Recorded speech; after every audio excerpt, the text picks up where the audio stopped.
Who are you and where are you from? I'm Daniel Clark and I'm from Bandon by the Sea, Oregon. And what do you do? I'm an artist. I do stone carvings and wood carvings. And a lot of this, you told me before the interview, is what you found in the area and on the shore. Yes, I recycle what's around me and use it. All right. And you have a storage area. Yeah, I own Clark Mini Storage here in Bandon. That's my retirement plan as my hands cripple up from old age. And has the climate changed much since you were a kid? I haven't noticed any difference. In my opinion, the climate's always fluctuating. And I don't think man's going to have a whole lot to do with it in the end. If anything, the carbon monoxide is going to make the plants healthier than we are. And you told me about somebody on the edge of town who's been measuring the sea levels too. Yeah, I have a friend that has a sawmill right on the edge of the coastline here, and he says that it was actually lower on the king tides this year than it was last year. So, I mean, if we have rainy years, we have drier years, but I just really don't see any difference, honestly.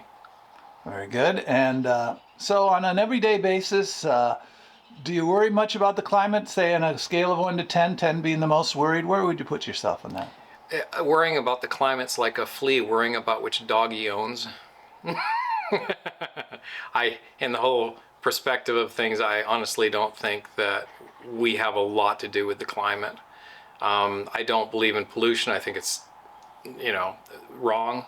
And at the same time, I don't think man has a huge impact on the climate. I really don't. And pollution is wrong by, what does that mean? Oh, I just think people should be as clean as possible when they're manufacturing and stuff. Obviously do the right thing the best you can, and I don't think we can all switch to electric. People always talk about electric cars on the East Coast. Well, that's coal-powered energy. So they're basically running on coal. So how does that affect the environment? I don't know. And you're a maker of electric bikes, right? Yes, I also made my own electrical grid over there. And when the electric goes out, I've got solar and wind for backup, but let me tell you, it's not what it's cracked up to be. I know all about it, and it's a supplement at best. When they tell you we're going wind and solar, nah, it's not going to work out for them. There's not enough sunshine all the time, there's not enough wind all the time, and there's massive amounts of oil in the wind generators that you see beating up the birds of prey. Also, did I hear you were a prepper also? I am. Yes, sir. I definitely am worried for the direction the country's going, and I am doing everything I can not to starve if it happens. Inflation is in hyper right now. And so you're worried about existential risks, but not the climate. Nope. I think the risk is more in our politicians than it is in the climate.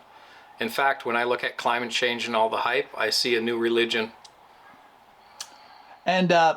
And then, so for the future of climate, are you an optimist, a pessimist, or what can we do about it? I'm an optimist, but in my opinion, the climate's out of our hands. It's going to do what it's going to do. One volcano spewing out molten lava and everything it puts out is more than man does in the entire year.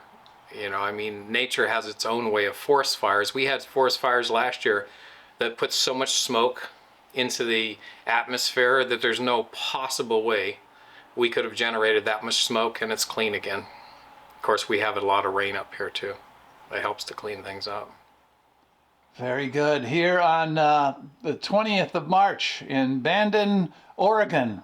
Thank you very much. Thank you.